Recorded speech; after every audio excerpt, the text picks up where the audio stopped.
A year ago, a cold October night, a broken down car on a dirt road, a man, a girl, madness, pain, and shadows.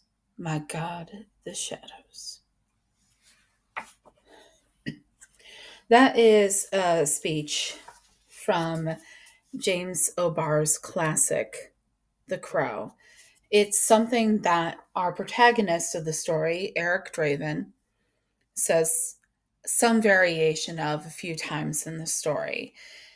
And it's basically his speech that he presents when doling out his vengeance for a crime that took him and his fiancee, Shelley Webster. We are here on Devil's Night. Now, Devil's Night, in every reading I do of The Crow, it doesn't actually specifically state Devil's Night. The whole idea of Devil's Night was something created for the movie. Now, if you've been watching the previous Crowtober episodes here on my channel, we've been leading up to this moment where I talk about James O'Barr's The Crow. So, welcome everyone to the end of October. Lots of things have been going on in my life, and if I get a moment, maybe I'll let y'all in on what's going on. And yeah, but here we are. We're ready to talk about this absolutely beautiful piece of art. Um, The Crow, the book by James O'Barr, is one of my favorite books, one of my favorite comic books, one of my favorite graphic novels, whatever you want to call it. The copy that I have is this one.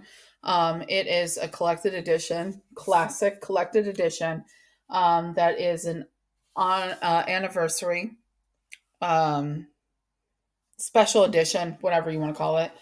That has a number of um, additions to it. One of which being kind of some lengthy remembrances from James O'Barr himself. James O'Barr started writing and drawing The Crow when he was in the Marines. Now, when he was writing The Crow, he was trying to quell a need, a great sadness in him.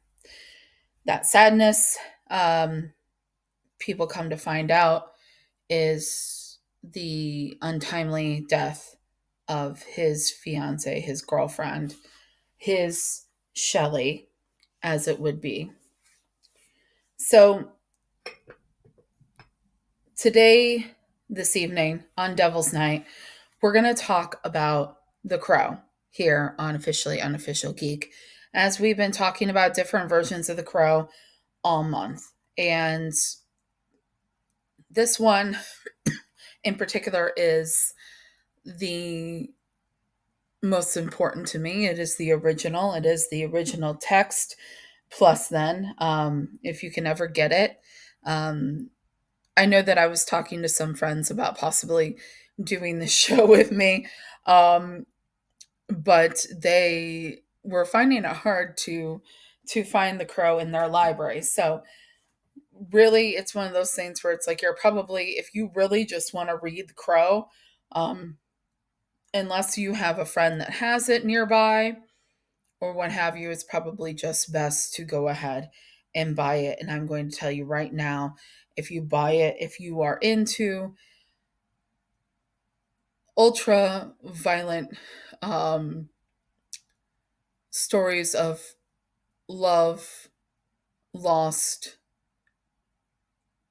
and revenge and vengeance, you're probably going to like The Crow. You won't be sorry that you bought The Crow. A lot of people that I find one of the things I was talking about on social media earlier on in the week was the idea of like trying to, because The Crow is kind of an old comic. It was released in the early 90s and the 1990s and was drawn and written in the 80s. So the early 80s and early 90s. And trying to get younger audiences or what have you to be interested in The Crow, and some people that maybe never picked up a comic book in their life, or if they have, they haven't really done a lot of that type of reading. I want to try and find a way to kind of maybe entice people that wouldn't have even thought to pick it up and read it, or if they're unable to find the book, which is key, you would want to pick up and watch the movie, which time of recording I believe is free to watch on YouTube movies. So if you are coming to us here and you have never seen The Crow movie starring Brandon Lee, and who else is that? Ernie Hudson's in that. Dude, he's really good in that. Yeah, that Ernie Hudson that you know from the original Ghostbusters, yes. Um,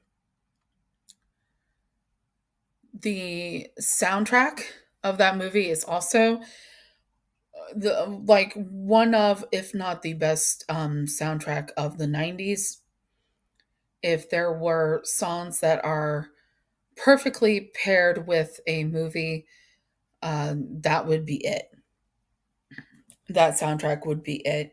Um, including songs like Burn by The Cure, which was written specifically for the Crow soundtrack. And I'm going to try to remember to mention something about that later, as it does pertain to the book, The Crow by James O'Barr. Now, the premise of The Crow is like any of the others. If you're joining me from after not having watched the previous three videos, and you're just kind of jumping in now, and you've never read or experienced anything involving The Crow,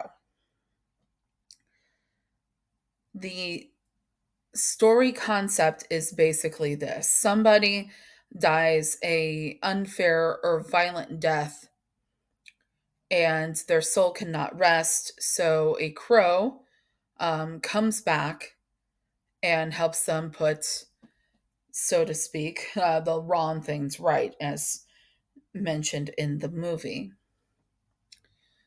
So, one of the most popular um, genre fictions out there right now is the idea of dark romance. Um, and it usually has these tropes. All fiction has tropes attached to it, especially speculative fiction, such as romance, science fiction, like specific things that are not literary fiction have tropes attached to them to help readers, industry people, all that, attach and categorize a book in its placement within speculative literature. And I was reading, when I was rereading it during this week, I was like, this is like that trope in dark romance where it's the toucher and die trope. And basically meaning like you have the lead protagonist character, and you have the love interest. It's typically the male is, the one character, and then the female is the other character. And the typically, if you're dealing with a cisgender type of situation, cisgender straight type of situation, um, in your dark romance, that's kind of the balance where you have the male protagonist that would do literally anything to protect, or protect, or in this case, avenge any harm that comes to their female love interest. And I was sitting there and rereading The Crow for the upteenth time, and I was like, this is my in. This is how I convince somebody to read The Crow.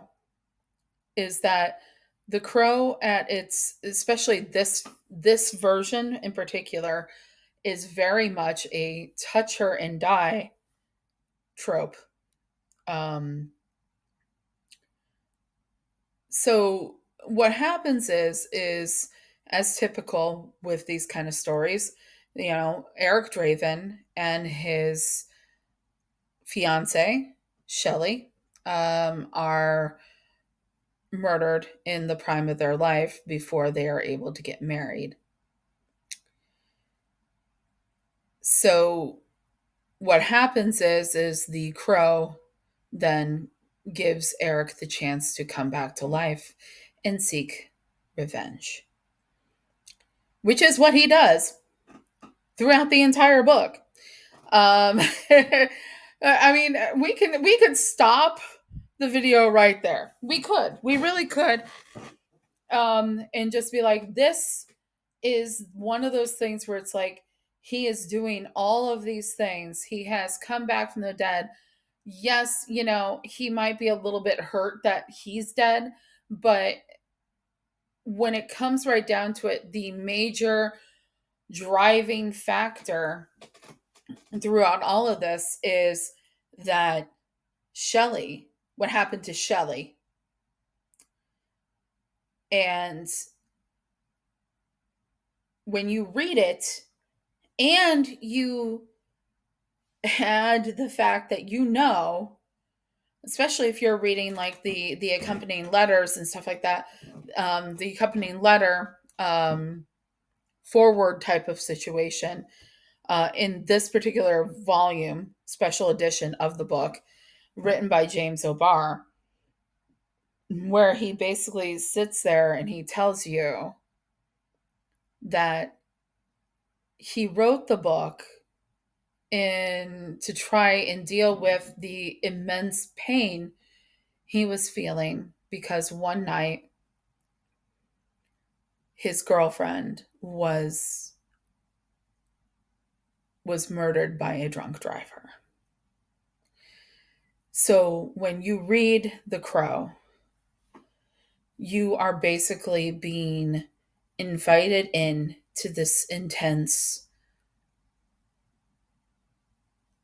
well of despair, longing, and love. Anger, despair, and love. Intense longing and everything. It's really funny because like when you are looking at books, sometimes you will, when you pick one up, you obviously got the cover, right? But then sometimes on the back of the book where you have the blurb telling you about the book, you have sometimes quotes from people talking about the book and their reaction to the book. It's usually famous writers or other people within the industry. And so there's two quotes here.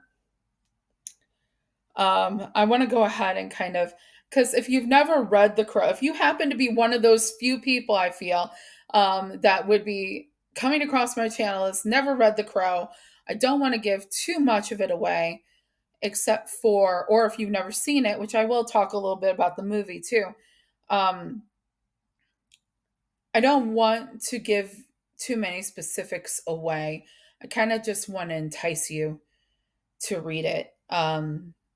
So let me go ahead and let me read these quotes to you, and let me read the blurb to you. So, first quote is James O'Barr and the Crow paved the way for many of us in comics. Without the Crow, I'm convinced that independent comics would be a barren wasteland. That is Steve Niles, author of 30 Days of Night. Lovely quote. Lovely, nice little thing there. And it's more than likely, yeah, I agree. The Crow was published by Caliber Comics, which is definitely not one of those big two comics. Um, and every once in a while, the rights kind of bounce around. Like you've got Caliber, Top Cow. You've got recently Sumerian. Um, and like the rights are just kind of bounce around to print this stuff, and it's all with these independent like smaller presses, right? So yeah, I mean that makes sense to me, and I have to agree. um the other quote, and I've had this book for years, and I guess I trusted the book so much when I picked it up that I never actually let it sink in, that these blurbs, these quotes, because I was like, I know what it's about. I'm picking this up because I've already experienced this. I've already read it. I've already experienced this. I know what it is. I watched the movie before I actually read the book, to be completely honest and real with you. But this one is O'Barr's intensity frightens me. Now, who could have said that? Okay. O'Barr's intensity frightens me. And I think that before I tell you who it is, um, intensity is a good word to describe what James O'Barr does. It's one of the words you could use to describe what James O'Barr does in The Crow. Um, the quote that I just read actually belongs to Clive Barker. Guys, Clive Barker. James O'Barr's intensity frightened Clive Barker. Okay. If you also don't know who Clive Barker is, that's another name. Add that to the list of things you need to look up later, okay? But for Clive Barker, I was going to read that blurb.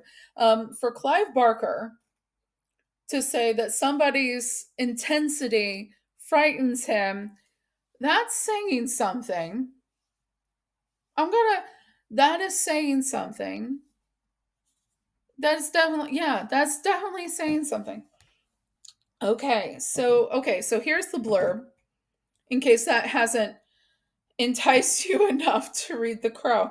When James O'Barr poured the pain and anguish of a personal tragedy into the drawings that comprise The Crow, his intensely cathartic story of Eric, who returns from the dead to avenge his and his fiance's murder at the hands of a street gang, resonated with readers around the world.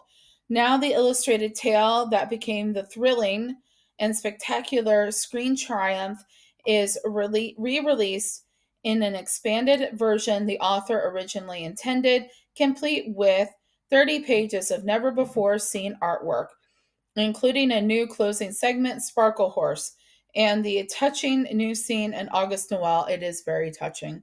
And a new introduction by James O'Barr, lost sequences restored using the artist's original technique.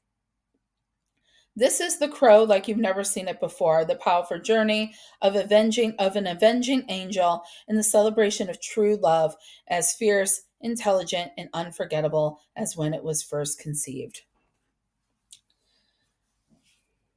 James O'Barr is a writer and accomplished painter who resides in Texas. Visit jamesobar.typepad.com. Um, it's a bit longer than the other stories I've done this month, and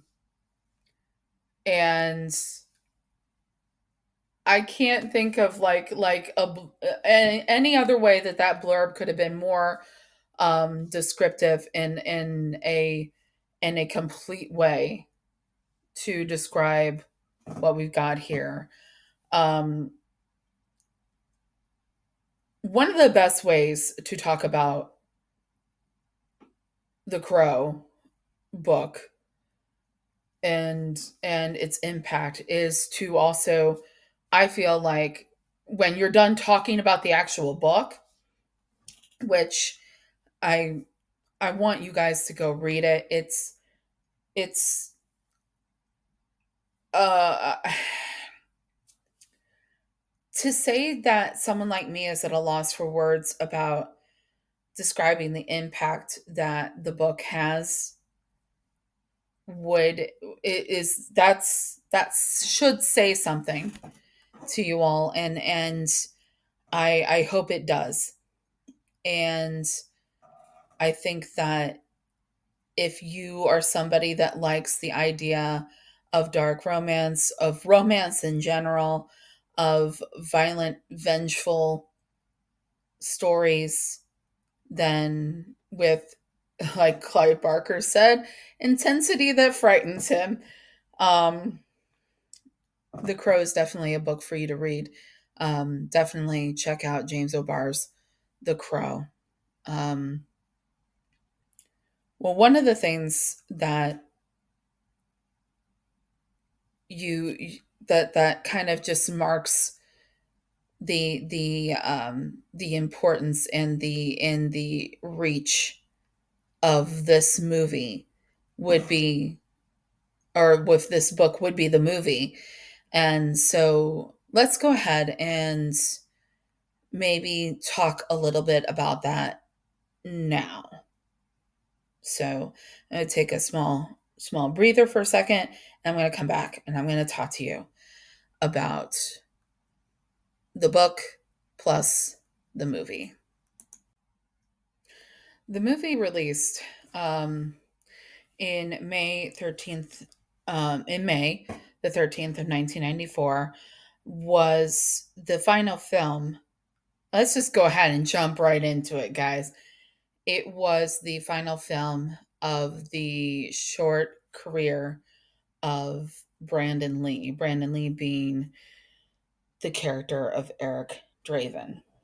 Um, so the movie, while it was filming, was is considered by some to be a cursed film, meaning like certain like unfortunate incidents happened throughout the making of the film. So um, a number of things happened, and it all seemed to accumulate until the death of Brandon Lee after being shot by an improperly inspected gun, like a prop gun.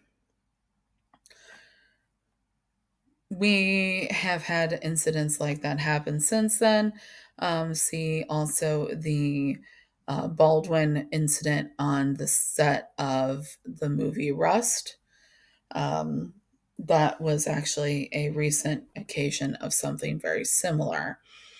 So originally, Paramount Pictures was going to distribute The Crow. But then, with everything that happened, they backed off the distribution of the film, and it ended up being distributed by Dimension Films and Miramax Films.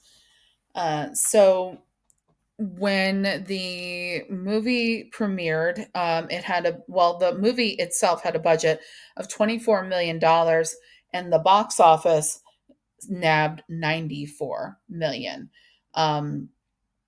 So just that alone, considering the time period and all that, it would seem like it was at least a modest success. Most of the following of it came from a cult following, not only while it was in the theaters, but also afterwards and for the years to come. I personally remember my introduction to The Crow being through the movie because my brother and his friends and my sister were all excited about this comic book being brought to life on screen. I saw it in the movie theater. I was snuck in by my sister. Um, and I, of course, knew all of the lore and things that had happened involving the death of Brandon Lee. And I was told about the comic. I was told about how it was, and I was intrigued. And I went into that movie theater, and by the end of the 102-minute picture, I was hooked. I consider The Crow one of my favorite movies, and I have a lot of it committed to memory. The movie was directed by Alex Proyas. Um, let's see here. Other people that were in it: Michael Wincott, Ernie Hudson, like I mentioned earlier. Most people know Ernie Hudson from Ghostbusters. He played the cop in the movie. Let's see here. Some other um, actors here. We've got David Patrick Kelly, who played T Bird. Balin, who played Mika, Top Dollar's half sister and lover. Yes, that is exactly what happens in the movie. Michael Massey was Fun Boy. Um, let's see here. Tony Todd, guys. Oh, every time I remember that Tony Todd is in this movie. Oh my goodness. Tony Todd. Mm. Tony Todd is one of, I think, your friend that loves horror movies. Okay? Like that friend that really loves horror movies and, you know, I guess we could say, and Star Trek. Um, that friend of yours that really loves horror movies like a lot has, probably when somebody says the name Tony Todd, probably feels it right here. Tony Todd did recently pass from a sickness, and he is, yeah, like, let me just, when I say your friend that watches a lot of horror films, if you were to say the name Tony Todd to them, that it really gets them in the chest, it gets them in the heart, because Tony Todd, let's talk about it. I mean, he was, he was Candyman, guys. He was Candyman. He is in the 1990 version.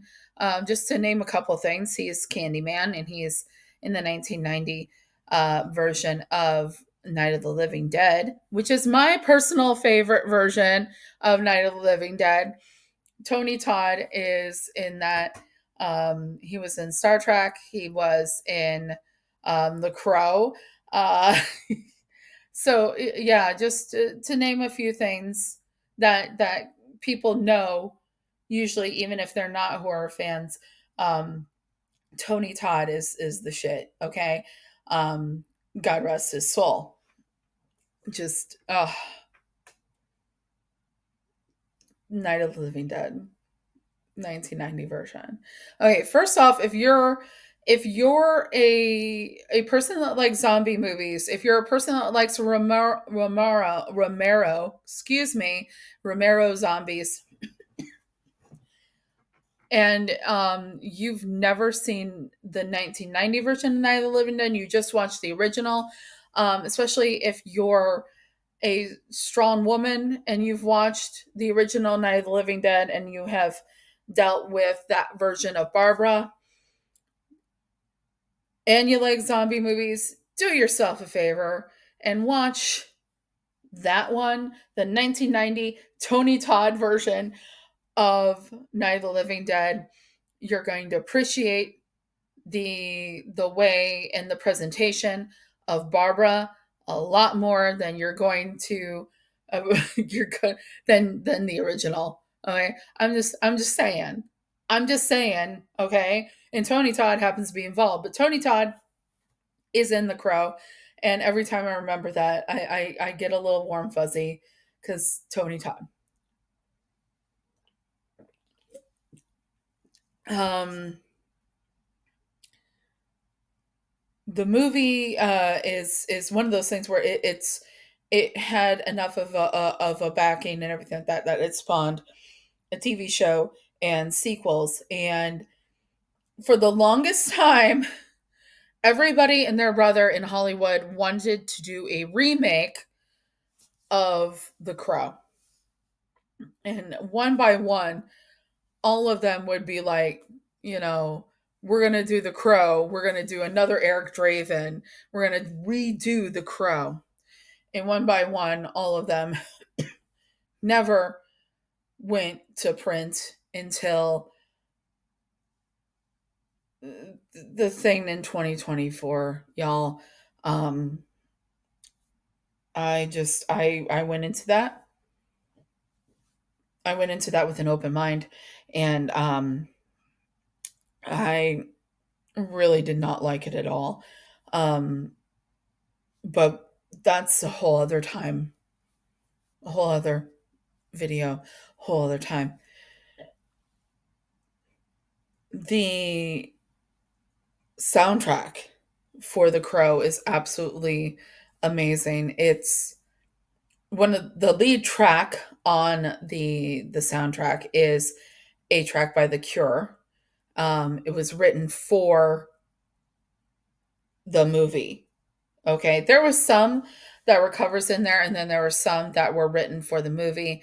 For instance, a cover, Nine Inch Nails did "Dead Souls," originally by Joy Division. Um, oh golly, another original song, award winning with the MTV Awards, "Big Empty" by Stone Temple Pilots. Um, let's see here. There's the Rollins band did a version of the Ghost Rider theme. Um, geez, what else? You have some of My Life with the Thrill Cult. Um, yeah, so there's a lot of different things in there. There's all kinds of like dark metal, rock, grunge, goth music. Um, so what's really I want to focus on Burn by The Cure. Um, so, like I said, it ends up being the first track on the album. And it ends up being, when everything is said and done, it ends up being the song. Um, Big Empty by Stone Temple Pilots um, has a fighting chance of being the song, you know, the standout in that soundtrack. However, what ends up happening with the Burn by the Cure song that was written for the movie, is that it fits so perfectly, not just with the movie, but also with the book. Now, I know you're sitting there like, how is it? Usually, especially people that are like familiar with the book and have read it once, twice, 20 times versus the movie. They know that there are some very real similarities and there are some very real differences. Like, for instance, I mentioned earlier, the idea of Devil's Night does not exist within the book. It doesn't. But Devil's Night becomes something that is synonymous with the day before Halloween. Hence, here we are. That doesn't come in until the movie. And the idea of Devil's Night does not show up at all in the book.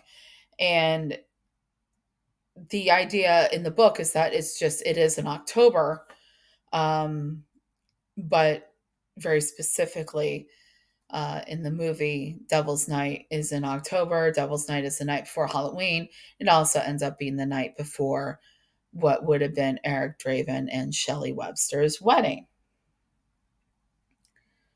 Another significant difference between the book and the movie is the circumstances surrounding Eric and Shelley's death. Um, in the book, they have a picnic. They are driving home from their excursion, and the car breaks down, and they are happened upon by this street gang. In the movie, Shelley is protesting um, tenants' rights, and when she, is doing that, it gets her, as Ernie Hudson's character says, a very large kick me sign, um, and she gets attacked from within their apartment. And Eric comes, and he comes home while it's happening. So that's a difference. The character of Sarah in the movie is a difference between that and the book. The young friend in the book is Sherry, and Sherry is kind of known in kind of like a passing, this man happened upon her kind of sense, where she is a young girl, a very young child.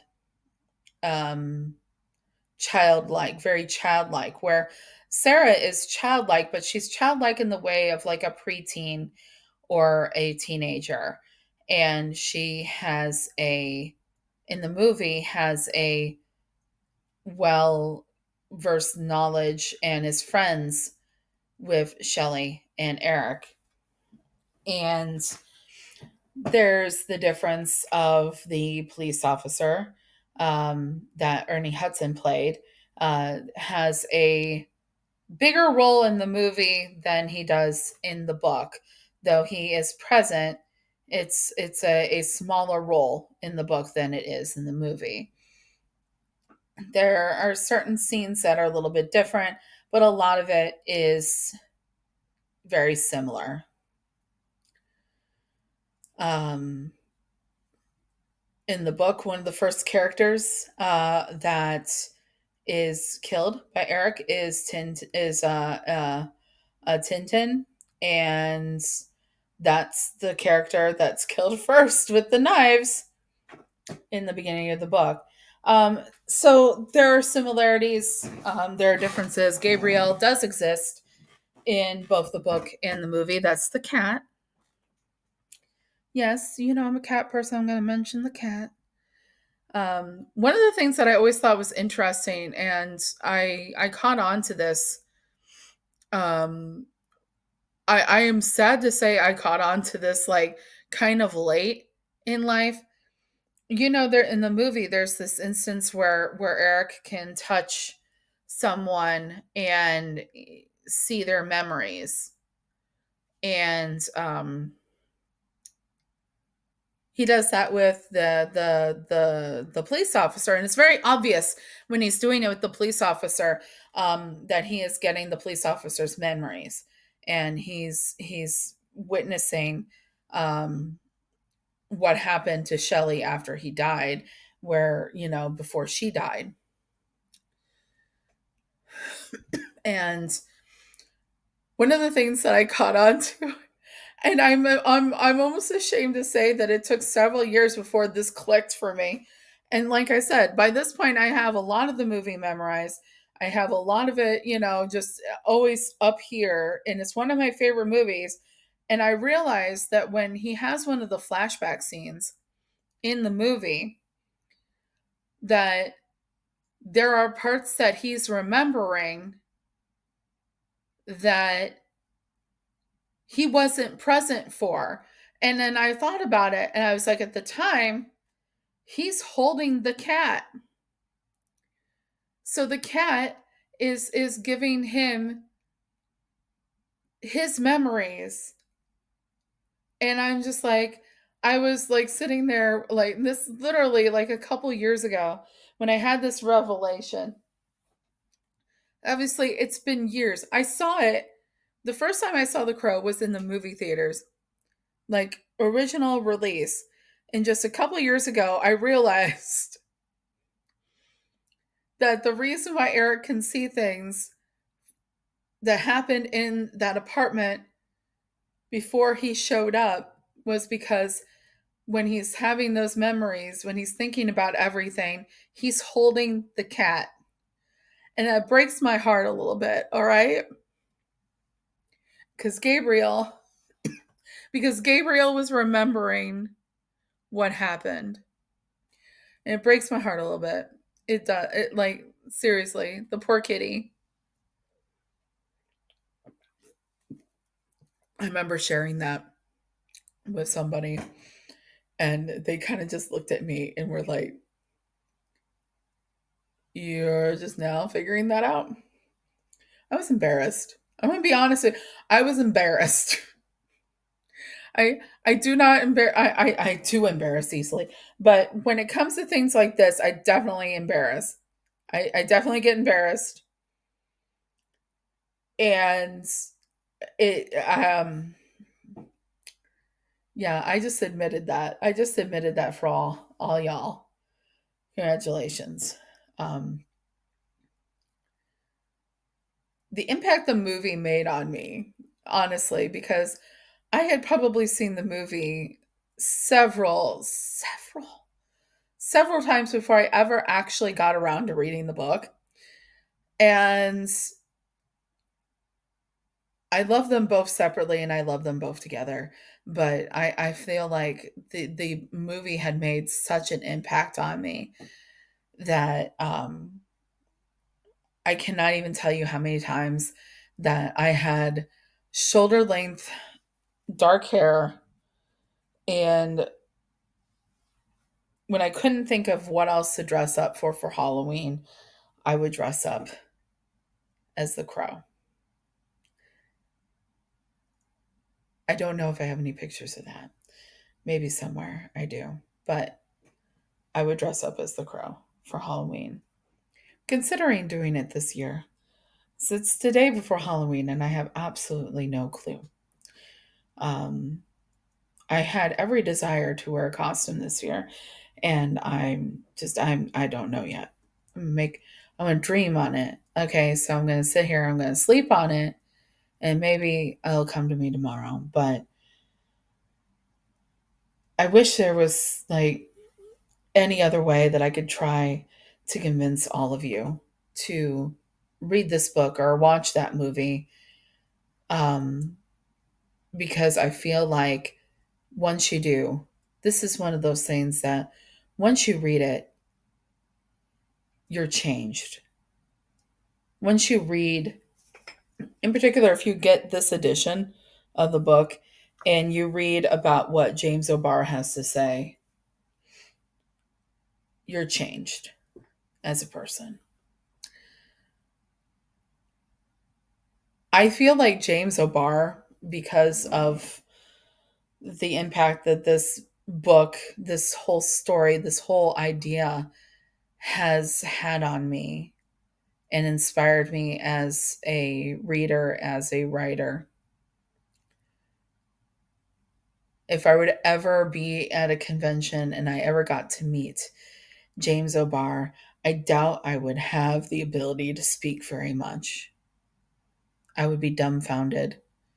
I would be stunned to silence. There's a few people um, that I believe I would be stunned to silence if I ever met. And there's like I pride myself on being the kind of person to be able to be like, I'm gonna have conversation with people, even people that are